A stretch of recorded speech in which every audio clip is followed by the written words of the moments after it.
All right, here we go. Episode 11 of the What Do We Do podcast here at Great Lakes Wealth. I'm Kyle Bogey. We got Dewey Stefan here. And that's right, if you're looking on the video, we have all the Great Lakes Wealth swag. I have chapstick here. Dewey, thank you. I take one every time that I come in. We also have now the hand sanitizer with Great Lakes Wealth. I feel like I'm doing an infomercial right now. Hey everyone, Dewey Stefan here, and yes, in this day and age of COVID-19, not only do you need to have moist lips and SPF 30 on your lips, you got to have a little sanitation on your hands there. So, hand sanitizer is the swag du jour. The only thing I'm wondering next is when am I going to get those Great Lakes Wealth Pro V1s? I need a sleeve of those. To add to the collection right here in front of me. We've been known to have a raffle here and there for social media. I got to get involved. We give those away. Yes, I think you may be disqualified because of our relationship here business-wise. However, maybe we'll go play around the golf. Ooh. And I think that's coming up. So maybe I'll bring you a courtesy sleeve and you can advertise for our firm out there at Indianwood. How about that? Well, and maybe next week we can do a brief recap of that round out at Indianwood this week.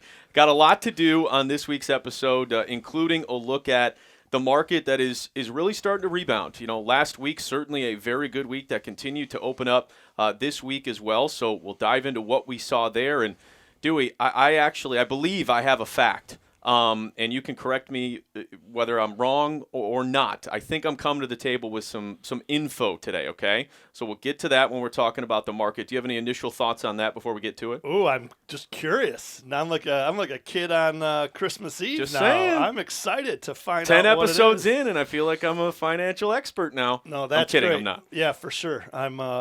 Bring it when you want, and we'll see if we can help answer it.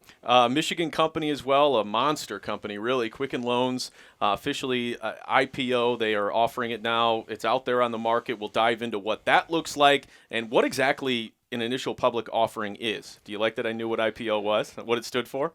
IPO, initial public offering. Here we go. Came out crushing. Okay, let's start with the weekend. I saw on social media, on the Great Lakes Wealth pages, on your personal pages, you had the staff over at your house for a little barbecue, and safely socially distancing, of course, and all that. But really nice thing for you to do to have everyone over. I tell you what, thank you for mentioning that, and it really was. On the back of the accolades we received recently from WDIV, just as important it was to get our team together to kind of just get re-energized with social distancing, and several members of our team have been working remotely since April, maybe March. So as I mentioned this morning in our team meeting, it was really great just to have everyone in the same location. And we certainly were outside. Several members had masks on, but we were just ecstatic to get together, have a little fun in the summertime. One of our employees brought a portable knife throwing I don't even know what you call it, device, a wood board frame, and he had these knives, and I have a very nice backyard that has a park next to it. So we were. It's like stadium seating in your backyard. That patio. There's an area here, and then you go down a couple of steps. There's an area there. There's a suite over there. It's awesome. It's great for social distancing. Yeah. It's fantastic. So we roasted marshmallows and had s'mores by the fire. We did a toast for the company, and we celebrated our 4th anniversary as well. Anyway, just an excuse to get out and enjoy the Michigan summer on a Saturday night, and it was great. Well, and it's funny too. You talk to people in other businesses, other walks of life, whatever it may be, and it's hard to continue to have that team camaraderie via Zoom or via the phone, remotely and all that. And we're as connected as a world, I think, as we have ever been, but without being in person, without having that, interpersonal, it's hard to grow and build a team and have that relationship. It's really important, when you're working in the same vicinity with people. Absolutely. And I think that's not just in the workplace, but if you have children, and I know you have a brand new baby girl, you'll see later, but a lot of parents out there that are listening to this podcast, they are really challenged right now whether their school districts will be going back in person or staying virtual. And they want their children safe, but they also know that they might not be able to stay home with their children and have a whole another 6-9 months of everyone confined to home and learning virtually or not having any type of child care, etc. So in the workplace, absolutely, but even at home, this is a pandemic that's still out there for everyone. I feel very fortunate that my little Blake, she just lays there. She doesn't really do much, but I feel for the parents out there that have kids that are constantly on the move and they're getting into trouble and you turn your back to try and do some work and they're who knows where. I don't know how people are doing it, so it'll be interesting to see what happens. Yes. Well, and the final thing I'll ask you on that is seriously, with a infant, you have to be, and your girlfriend, right? Mm-hmm. You have to make sure that you are keeping Blake safe. So do you enter the room with a mask? Do you put on rubber gloves? I mean, again, I'm curious real quick, like, is there protocol just to make sure as you're moving around that you don't, get Blake with any, anything that's going on? Not a ton. We really want to get her out and socialize her without exposing her to too many friends or anything like that. Obviously, it was going to be way too difficult. We were never going to be able to keep our family away, from a newborn. The grandparents obviously all over it. But, with some friends, keep at a little bit of a distance, but we've been going, whether we're going to the country club, for some drinks to hang out a little bit and just be outside on the pool patio and all that. That's right, a country club. We want to hang out and have her out there. We also want her to just be used to noise and sounds and people and be able to sleep, even though light is shining bright and, noises are going on and music's playing. I think that's important because, you don't want to just have that quiet environment and that's the only time that they can sleep, because anytime somebody rings the doorbell or, anytime the dog barks, she's going to wake right up moving forward. So we kind of we've wanted to set the tone that she's going to be a busy little bee. Yeah. Mom and dad are going to be out. We're going to be having fun. We're going to be socializing. Obviously, we're trying to be as safe as possible right now with her, and I think we've done that. Yeah, and you can't the whole world can't be in a bubble all the time, right? Exactly. So I'm with you, and just enjoy every day when you're out there at the country club having drinks with your baby girl. I mean, good old Red Run, man. That's fantastic. It's a good time. Well, let's go ahead and dive in here because this was a great week. The last week was a great week for the market, and I said that I had a little bit of knowledge, okay, that I saw as we were getting ready to record this podcast. I saw on Monday, I believe the Dow is officially back to where it was back in February. Is that true? It is back to where it was in February. Absolutely. Ring the bell. Ding, ding, ding. You got it. It's actually still down on the year, but so close back to even. And the other major indices, domestic, are back to even or up now. So you're absolutely correct. This market went from the depths of despair back in March to the rally of all rallies. At this point, you can call it for sure a V-shaped market recovery. The economic recovery of the United States is still to be seen, and that's a different letter than a V at this point, but absolutely things are just moving higher. So I guess to get things started, then what I guess is most responsible for this last week? Because as you said, there's still a lot of things that need to happen, in this country. Unemployment, still a little bit of an issue, albeit it was better, this past month, went from 11.5%-ish to 10.5%-ish. So it's slowly starting to go down. But what I guess triggered, this last week, the last, 6 days essentially in the market? So there's an old adage on Wall Street. I love old adages. I know you love when I find these pieces of information and bring them to the table, right? This one is called "The Market Will Climb the Wall of Worry." Make any sense? Okay. The market will climb the wall of worry. Markets climb walls of worry. Mm-hmm. Make sense? Yeah. So what that means is, as there is this issue, that issue, this thing, oh no, I don't know what to do. Are you kidding me? It can't. It will just continue to grind higher. And because the Wall Street is in short term running off of headlines, but long term based upon economic output or expected economic output, you sometimes have a situation where in front of you it looks like there's challenges, but behind you or in front of you even further are these opportunities. So climbing the wall of worry, the market a week ago Monday was worried that there was not a new fiscal stimulus bill. and the other one had expired, right? And right now, Congress is debating and arguing about what will be the next bill, the HEROES Act, or whatever it's going to be. We'll find out hopefully sometime soon. So with that, the market started the day down. And then whether it's some earnings that comes out, some movement in other indices that are not moving the same direction as the markets, you had a situation where strength upon strength upon strength. And it's been a rotation. I'll tell you about a little rotation that's happening in a moment. But on the surface, you now have, again, the Dow had a wonderful week last week of up 3.80%. The S&P was up 2.45%. And the NASDAQ also was up 2.47%. The international index as well, which we call the MSCI EFI, was also up 2 and change at 2.31. So across the board, you had equity markets climbing the wall of worry. We'll get to the rotation that you just mentioned right there in just a second, but something that's near and dear to my heart now that sports are back, and we can certainly dive into a little bit of the college football discussion. Going to be a wild week, it looks like, between the Big Ten and all these Power 5 conferences. We'll do that a little bit later on in the podcast, but one particular industry, the sports betting, gambling, casino industry, over the last few days, business days when the market was open, just skyrocketed. I got to believe a lot of that just has to do with the NBA's playing all day, the NHL's playing all day, the NFL is coming up soon. Sports are kind of back, albeit they look very differently. Just been an unbelievable run for them.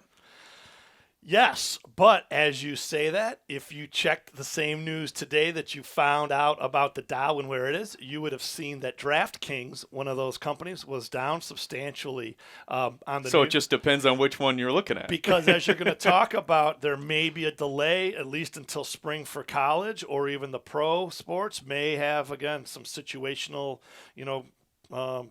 issues to deal with. Mm-hmm. So it's, again, day of headlines, one day up, one day down. But today you also have the casino stocks, primarily MGM Grand, that announced that a private equity firm took a stake. And so that bodes well for that entire space as well. Okay, so you mentioned a rotation. You teased that. So what exactly did you mean when you said that? Yes, so I'm going to talk real quick about some of the indices and their year-to-date numbers. So I mentioned how they were last week, but year-to-date, and this is where the rotation's kind of coming in, okay? The NASDAQ, which we've talked about before, is tech-heavy, and it's been the leader through all of 2020, is up 22% on the year. 22% year-to-date, okay? And Amazing. we talked about how it's really 5 or 6 stocks in there that are carrying the weight of that load. However, the index is up 22%, okay? Next is the S&P 500. It's up 4% now, right? And it was down, and, it's the broader barometer, but it is now up 4% on the year. How is that fantastic, possible? Right? Honestly, in the year that we've had, that seems stunning to me for somebody who doesn't know a whole lot about that industry. Well, and we're going to get into it in the next several episodes for sure. For sure. And the third major index, which you referenced earlier, the Dow, it's actually still down on the year. It's down 2% on the year. So it's getting ever so close back to even. And again, remember, all these indices were at their all-time highs in January to early February of this year, except for the NASDAQ, which keeps breaking new highs every single day now.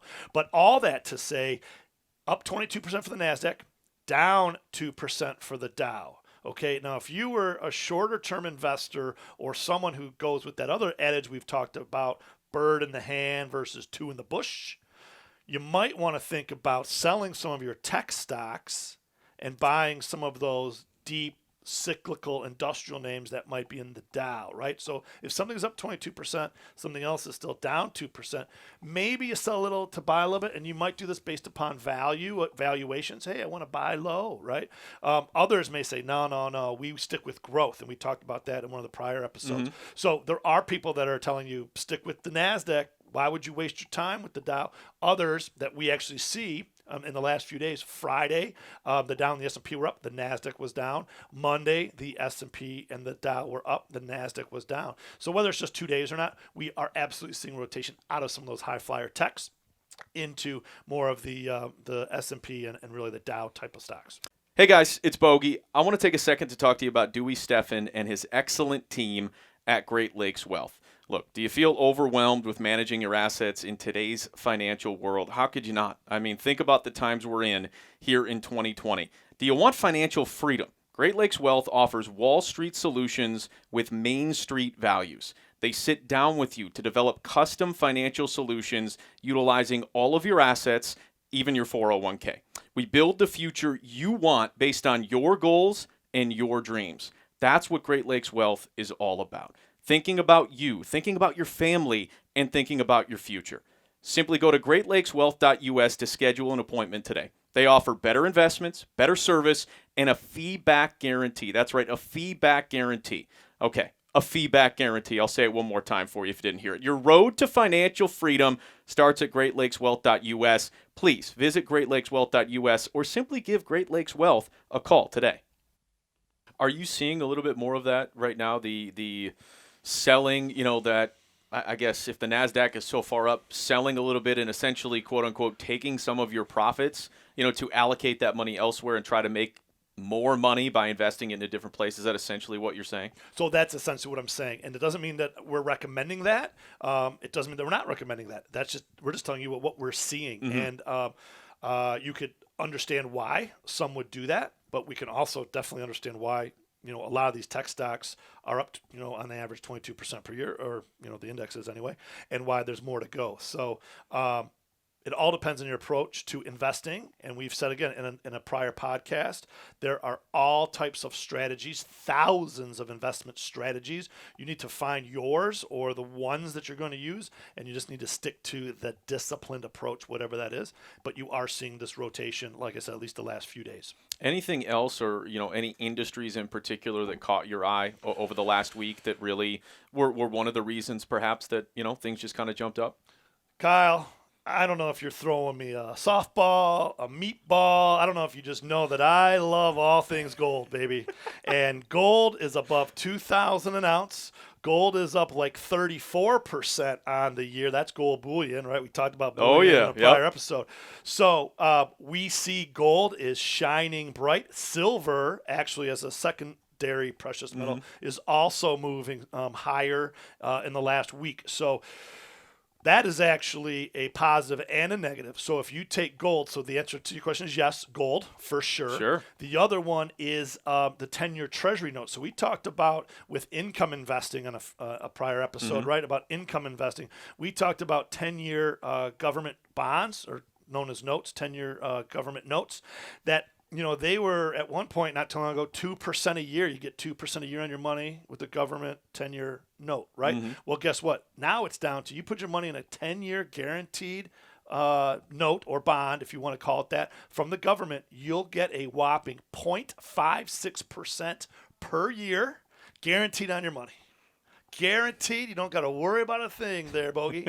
Put it in. Put $1 million in some treasuries, and you're going to get $5,600 a year before taxes. Where can I do this? Guaranteed. Can I write a check right now for that $1 million and just give it to you and you take care of it? You could have made 3.8% in just last week in the Dow if you would have, again, timed it properly and had it happen correctly, right? There's obviously risk with that, but it's tough to do. Yeah. We're kind of having a little fun with it. But here's the reality. If you have gold, which we also talk about is a hedge against a bunch of things, a hedge against economic calamities, a hedge against inflation, a hedge against all kinds of things that we don't want to have in the investing world typically, and then you have treasuries that are at such a low interest rate. That means that people are demanding them. People want treasuries. They're buying treasuries, even though the interest rate, they're lowering it to try to keep people away from them, right? So if the interest rate's low on a treasury, you're not going to put your money there. You're going to do something else. But people are still putting money into U.S. treasuries. So gold high, treasury rates low, meaning the price is high. That may be telling you that there are some things going on beneath the surface that some are preparing for. Some are preparing for. And we've said this all along, sell in May and go away because nothing good happens until after Labor Day. So far, we've been dead wrong with that. The market's been going up every day since Memorial Day, right? So anyway, that's kind of a quick overview of what's happening, and we're going to be paying very close attention. We have had earnings, basically are done now for the second quarter, and we're now looking at, again, treasuries, some other company information, and headlines and whatever else towards getting into the fall. The election cycle's coming into play, so there's a lot to talk about, a lot more to keep us busy the next few months. All right, I want to switch gears here because this is one of the largest companies, and really, I mean, Quicken Loans has just been an absolute monster. What Dan Gilbert, has been able to create, the employees, the infrastructure, the amount of people that have jobs, just here in this surrounding area, because of Quicken Loans. Well, they announced their, IPO. Now, when did they actually go public? How long ago was that? Not too long ago, right? They actually went public on Thursday, last Thursday. And as far as the initial IPO, what did it look like? Was it less than you expected? Was it about what you expected? I guess, what were your initial thoughts on Quicken officially, becoming a publicly traded company? Well, first, before we do that, let's take a step back and let's explain to our podcast listeners, maybe even you, Bogey, what an IPO is. I'm here to learn. Question for you: what does IPO stand for? Did we talk about that in the very beginning? Initial of the podcast? public offering. Yes, ding, ding, ding. Ring that bell again. Rewind the tape. He got it. So an initial public offering is when a private company goes public, right? Hence the name. And there are several reasons why a company would go public. The largest and probably the most pronounced reason is to have access to capital. So all the people that buy the stock pre-IPO, before it goes public, are investing at a guaranteed price that they will pay, and all that money, except for fees and other, whatever the proceeds from the offering are going to go to, go in some sort to the company. And so that's a way that they can raise capital. In this case of Rocket Mortgage, which actually changed their name, or they combine their names. If you're familiar, Quicken Loans, Rocket Mortgage, they actually have something like 100 names. Maybe the number's not quite that high, but they have at least dozens of companies within the company. Yeah. So the official name for the publicly traded entity is Rocket Companies. Rocket Companies, and the ticker symbol is RKT, and that's on the New York Stock Exchange. And so they came up with a pre-IPO price of $18 a share. And so that was the price before it started trading on Thursday. Once it started trading, it went down from 18 down to 1750 for 1750, I think, maybe for the first 10 minutes quick. And then boom, it was off. Here's a cliche, like a rocket, boom. And I think it closed something around $21 that day and change, up something like 15, almost 20% in the first day. Again, you want to be in the money in the bank, in the treasury for 10 years, or 4 hours of Rocket Mortgage stock, right? Again, I'm kidding. Make sure you talk to your financial advisor and do your work and understand the risks versus the rewards. But in this case, the stock had a very successful first day of its public debut. Is there, I guess, are there reasons why, say, you debut on the market, you come out at, say, $12 a share, what Rocket did, $18 a share, and it immediately shoots down or it immediately shoots up? Could it be overvalued potentially? What the initial public offering is? Could it be undervalued? Or what are the reasons, I suppose, behind it going up or going down initially, right out of the gate? So a very good question. There's a lot of different answers, and they're all dependent. There have been IPOs where, let's say, company X, Y, and Z, whatever that might be, might have had an IPO at 18, and the very first trade might have been $30, way above the offering price. And then it kind of keeps going up. And so it's based on the immediate valuation, that day or the day before, or once it starts trading. Other ones, notably Facebook. I was just going to bring that up. Yeah, that IPO'd, I think, in the low 40s, and then over a year period, traded lower, below 30, down to the low 20s. So, it might have lost half of its value, and then boom, here we are now. It's a juggernaut up there. with incredible returns in the last 5 years or 10 years. Another one's more recent would be Uber and Lyft. They IPO'd, I believe, last fall, and they have gone down since their initial public offering. So again, it's a stock by stock situation. Most IPOs in an active market will do well, but again, each individual situation is different based upon the number of shares, the amount of ownership that they're giving up by going public. And keep in mind, again, a stock, when it's public and you buy a share, you have one share ownership in that company. So it is an opportunity for individual investors or investors that are not associated with that company while it's private to now have a ownership stake in that company. Make sense? Yeah, absolutely. Would you? I mean, you're obviously, you advise people, all the time. This is certainly what you do. If your company, say, is offering, which Quicken I know is obviously just doing with their employees, but the company is offering you, certain amount of stocks, whatever you want to buy, and I'm sure they give, employees potentially a 10, 15% whatever it might be to buy. It's a case by case, basis, but is that something you do advise, investing in your own company, buying some shares? That is a subject that it's also case by case. It's a lot of layers. Yeah. A lot of layers. We would tell any investor that you better be diversified, and whether you have an opportunity to invest in your own company stock at the current price, at a discount price. There's a lot of other factors that have to go into it. Sometimes the stock is locked up, they call it, where you can't trade it. You have to buy it, but you have to promise, or you're locked from selling it. So you can't even sell it. Something were to happen, good or bad. So again, I really don't want to get into the weeds about investing in specific IPOs. But in the case of rocket companies, I will tell you that they raised $1.8 billion on Thursday. So that's amazing. And I guess we'll wrap that up and we'll get to a little college football discussion just because I'm intrigued by it. But the timing of their IPO, what do you personally make of that? Because you did say, that this was a chance where you can get some capital essentially and, be able to get that cash. Would this lead you to believe that there's something else coming, that they're going to be like, what do you think the reasoning was to do it now, I suppose? Again, I'm sure they have official press releases out that I'm sure, again, in their filings, it mentions all the reasons why. So I certainly am not one to speculate on that, and I haven't read through all those documents. But at the end of the day, common sense would tell you that interest rates are at an all-time low. The mortgage business is booming like it's never boomed before. So the opportunity to get capital, to invest and then grow and do other things, it makes a lot of sense in that regard. When you take your company from private to public, you do give up a lot.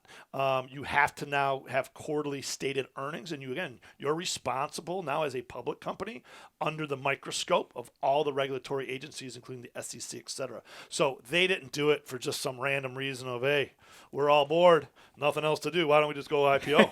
Do you know what I'm saying? So, congratulations to them. Yeah. As I'm going to leave you with this. Just came to my head. Bear with me, okay? I love off the cuff. At Great Lakes Wealth, we say Wall Street solutions with Main Street values. You familiar with that? Absolutely. Okay. Well, I've heard that once or twice. Yeah. Well, I was driving down 96 and I saw a billboard that said from Detroit to Wall Street. Rocket companies, right? So I take that back. From Woodward, let's do this right. From Woodward to Wall Street, rocket companies. Very similar tagline to what we got going here. Main Street to Wall Street. They're going Woodward to Wall Street. I mean, hey, congratulations to Dan Gilbert, Dan Farner, the entire team over there at Quicken Rocket Mortgage, and the rest of the rocket companies. Booyah. Say Jay Farner. Jay Farner.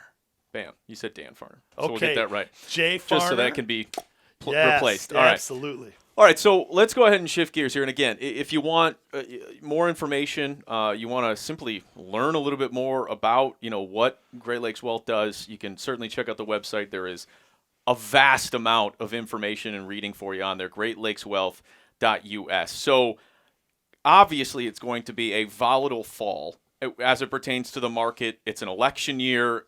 Who knows what is going to happen here over the next several months. It's also going to be an incredibly volatile fall for sports. And, the NFL has been, gosh, they have been all about the idea of playing this season, and they're going to make it happen. Yeah, sure, you have, some guys opting out, and, some guys are going to sit and, protect their families, and that's incredible stuff. Totally respect those decisions. The NFL, I think, is going to be fine, though. We've seen the bubbles with the NBA work. The NHL just came out. I think 8,500 tests, not one positive with the 2 bubbles that they have. So things have been going very, very smoothly with that. PGA Tour doing a nice job.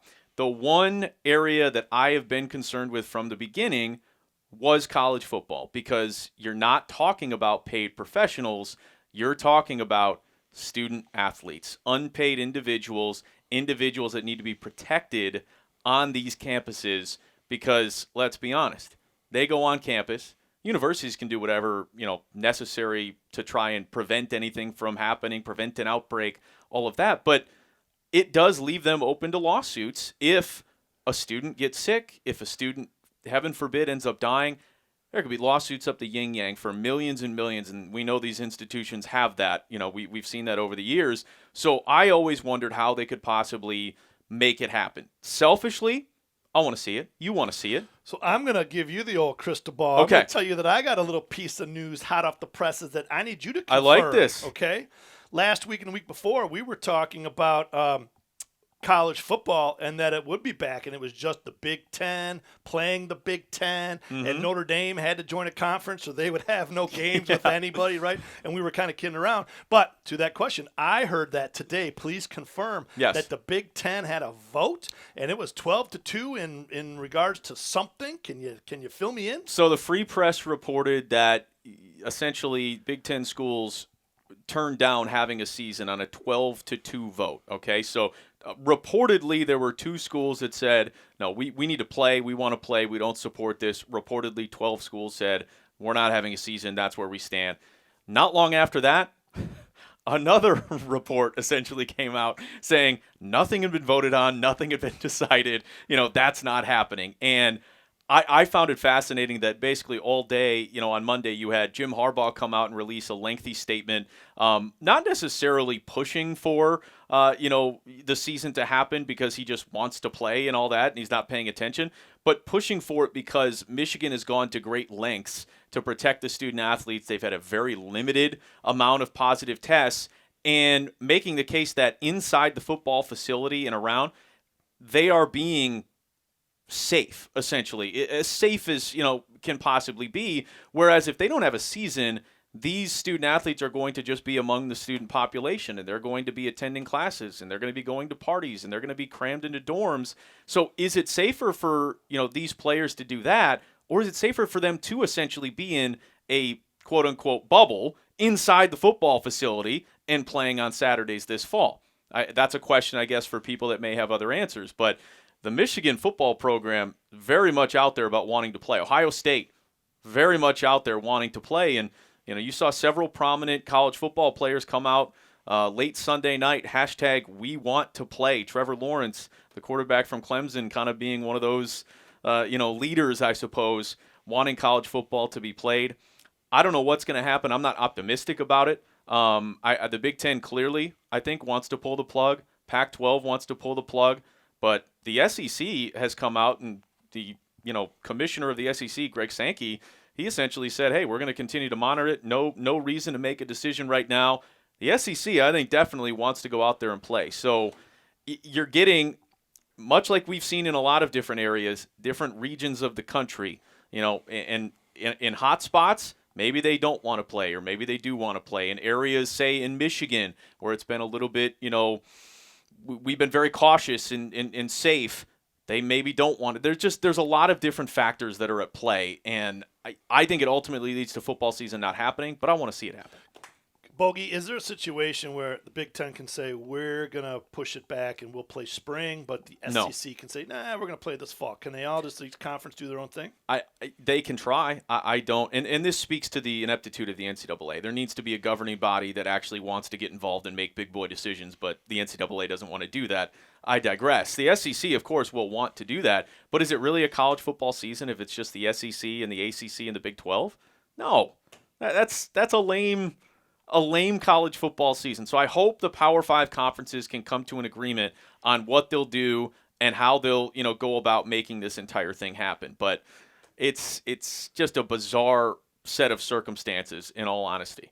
Didn't we decide that there is some date, a hard date it has to be decided? Or thought so. They're practicing right now. At least they were up until, what was going on. So the next couple of weeks, I think, will be critical in figuring out what they do. But I simply just don't think a football season is going to be feasible as much as I desperately want that to happen. So here's what we're going to do. Yes. We're going to continue to have a podcast a week until this is decided. Love it. We can share with our listeners all the updated information Perfect. As it comes. Absolutely. How's that sound? That sounds like a plan. Fantastic. All right. That'll do it for episode 11 of the What Do We Do podcast. Covered a lot of good ground, I think, there. We got a lot more to come here over the next month as summer. I can't believe it's already winding down. It really is. If you want to find out more information, again, go to greatlakeswealth.us to check out what Dewey and his wonderful team do here. And, of course, continue to download, subscribe, share, follow us, Great Lakes Wealth, certainly on all their social channels, and the What Do We Do podcast as well. Signing off. Have a great week. See you next time. We're just getting started. The opinions expressed in this program are for general information purposes only and are not intended to provide specific advice or recommendations for any individual or any specific security. It's only intended to provide education about the financial industry. To determine which investments may be appropriate for you, consult your financial advisor prior to investing. Any past performance discussed during this program is no guarantee of future results. Any indices referenced for comparison are unmanaged and cannot be invested into directly. As always, please remember investing involves risks and possible loss of principal capital. Please seek advice from a licensed professional.